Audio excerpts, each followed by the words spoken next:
మొహం చూడకూడదని నిర్ణయించుకున్నావా? కొడుకు చేత చీ అనిపించుకునే తల్లి తల్లి కాదయ్యా. అందుకే నీతో నిజం చెప్పాలని వచ్చాను. ఏమిటా నిజం? ఏ డాక్టర్ అయినా పరీక్ష చేసిన తర్వాతే మందులిస్తారు. ఏ కోర్టు అయినా వాదోపవాదాలు జరిపిన తర్వాతే శిక్ష విధిస్తుంది. కానీ అసలు నా మాటే వినకుండా నన్ను శిక్షించడం న్యాయమా బాబు?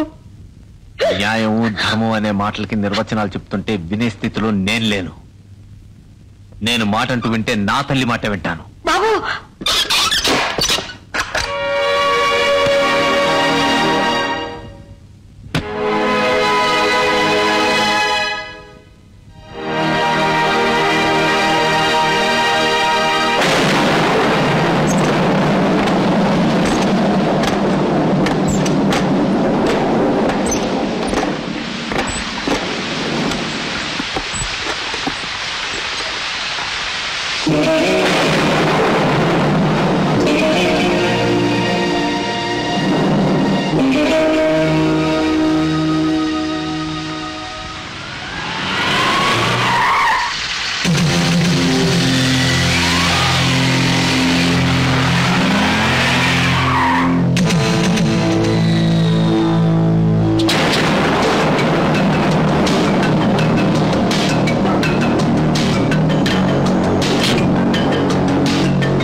నేనెవరో నీకు తెలుసా?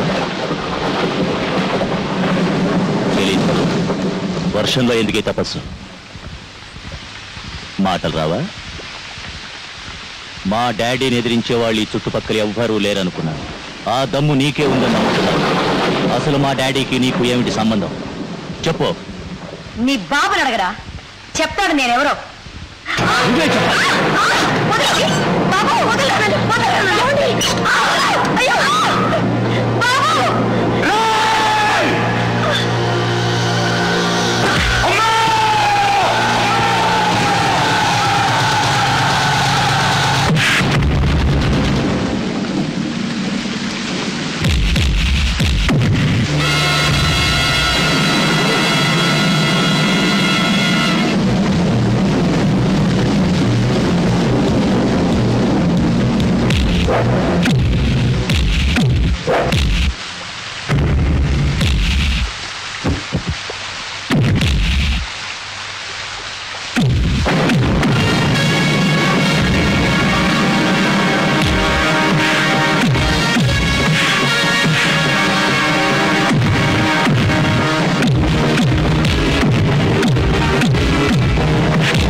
నాకెందుకో భయంగా ఉందండి.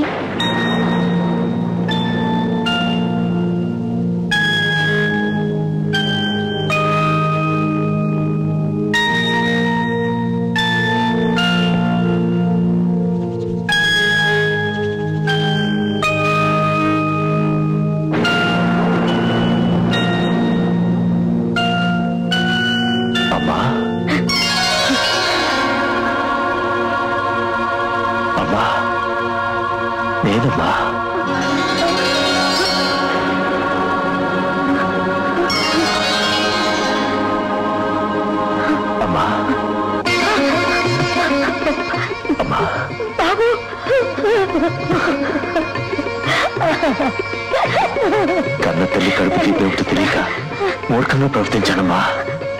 నేను అర్థం చేసుకోలేకపోయాను. నన్ను క్షమించమ్మా. బాబు, ఇందులో నీ తప్పలేదు బాబు, ఇందులో నీ తప్పలేదు. నా గుండెల్లో ఉన్న బాధ నీకు అర్థం కావాలంటే నా గతం నేను నీకు చెప్పాలి. మనసిచ్చిన ముఖాన్ని నేను పూర్తిగా నమ్మాను బాబు. ఆ నమ్మకమే నీ జన్మకి కారణమైంది. ఆ నమ్మకమే నా మీద కులటనే అభాండం వేసింది.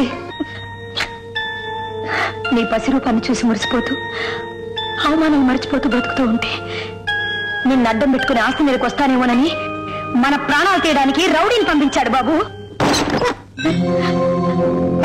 ఎవరు నువ్వు? సరదాగా తిరిగినంత మాత్రాన నా బాసు బెళ్ళను అయిపోతావా? వీడు వారసుడా?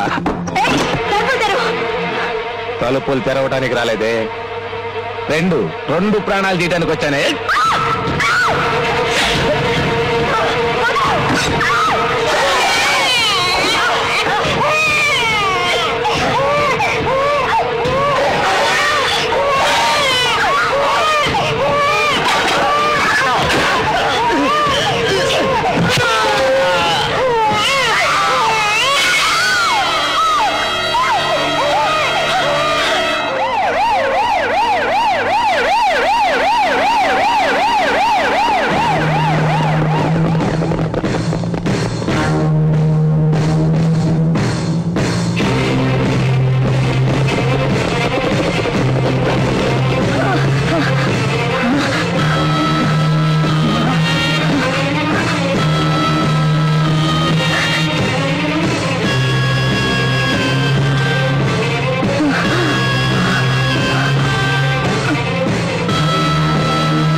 తర్వాత ఇంటికి వెళ్తే ఇల్లు ఖాళీ చేసి వెళ్ళిపోయారన్నా.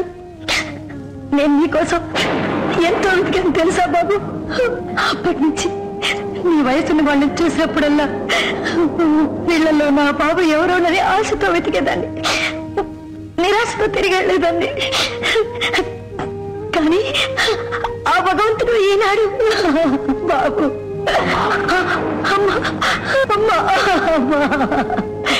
బాబు ఆనాడు నేనన్నానే నిన్ను కన్న తల్లి చాలా అదృష్టవంతురాలని. అదృష్టవంతురాలు